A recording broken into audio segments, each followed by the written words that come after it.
We need stuff to make it happen. We talked today about we make things out of what we have when we're in the woods. Yeah, we do. But in wintertime there is not much more than snow.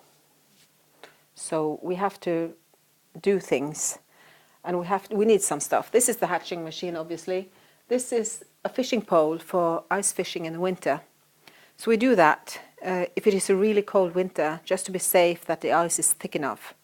So we bring the whole kabang along, 52 children, 2 buses, a lot of adults. We had a Danish preschool teacher. She said, "Never will I ever do this again."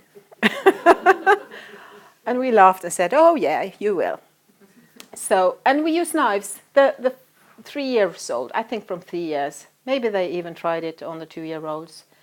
They take the certificate. So they start rehearsing with a stick and a stick.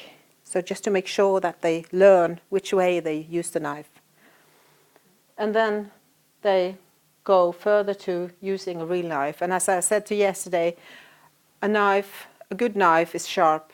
You need a good sharp knife when you use them with children. And it's because a sharp knife makes a sharp cut, clean cut.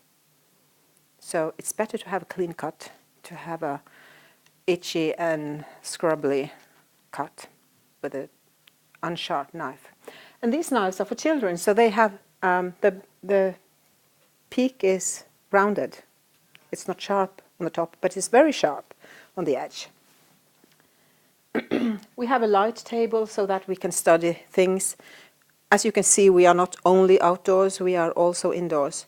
So we have the science room, as I said, and we have this table there with lights, so we can study everything from leaves to worms. Not this year, but another year we had 12 worms inside, and sadly to say, in a nature kindergarten it was chopped up to see, because they were so curious about would it live. They have heard if you cut one in two. Yeah. So